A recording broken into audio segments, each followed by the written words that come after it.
ఎవరైతే పూరన్ కుమార్ మొన్న హర్యానాకు సంబంధించిన ఐపీఎస్ మన తెలుగు రాష్ట్రాల నుంచి అక్కడికి వెళ్ళినటువంటి ఆయన ఆత్మహత్య చేసుకున్నటువంటి ఉదంతంలో సందీప్ కుమార్ ఎవరైతే అతన్ని అరెస్ట్ అంటే హర్యానాలో జరిగినటువంటి అందులో ఏంటంటే పూరన్కి సన్నిహితంగా ఉండే కానిస్టేబుల్ సుశీల్ అనే అతన్ని అరెస్ట్ చేశాడు సందీప్ కుమార్ అనేటటువంటి ఏఎస్ఐ. ఆ రోజున ఈ తప్పుడు ఆరోపణలకి కీలకమైనటువంటి సందీప్ కుమార్ నిన్న ఆత్మహత్య చేసుకున్నాడు.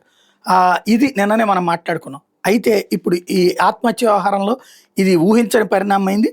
ప్రధానంగా ఈ సందీప్ కుమార్ అంతకుముందు పూరన్ కుమార్ మీద తీవ్రమైన అవినీతి ఆరోపణలు తనే చేశాడు.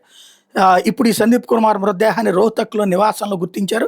3 పేజీల లేఖతో పాటు ఆయన మొబైల్లో 6 నిమిషాలు సెల్ఫీ వీడియో లభించినాయి. అందులో పూరన్ కుమార్ మీద మళ్ళీ తీవ్ర ఆరోపణలు చేశాడు. తనను కులం పేరుతో వేధించారని ఆరోపిస్తూ పూరన్ కుమార్ ఆత్మహత్య లేఖలో పేర్కొన్న 8 మంది పోలీసు అధికారులు ఒకడైనటువంటి రోహ్తక్ ఎస్పీ బిజర్నియా ఎంతో నిజాయితీ గల మంచి వ్యక్తి అంటూ సందీప్ కుమార్ తన లేఖలో చెప్పుకురావడం ఇక్కడ స్పెషాలిటీ. సందీప్ కుమార్ తన రివాల్వర్తో కాల్చుకుని మరణించాడని రోహ్తక్ ప్రస్తుత ఎస్పీ బోరియా చెప్పుకొచ్చారు. అదే సందర్భంలో మా డిపార్ట్మెంట్లో సందీప్ కుమార్ ఎంతో కష్టపడి పనిచేసి నిజాయితీ గల వ్యక్తి అంటూ ప్రశంసించుకొచ్చారు.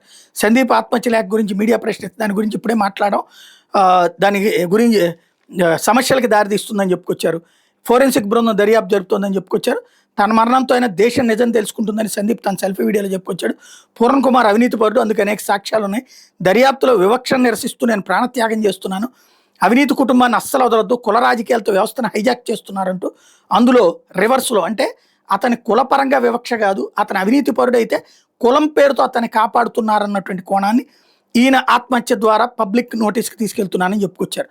లిక్కర్ కాంట్రాక్ట్ నుంచి పూరన్ కుమార్ తరపున 2.5 లక్షల లంచం తీసుకున్నారు అన్న కానిస్టేబుల్ సుశీల్ కుమార్ని అరెస్ట్ చేసే సందీప్ కుమార్ అది నిజమేనని తేల్చి చెప్తున్నాడు.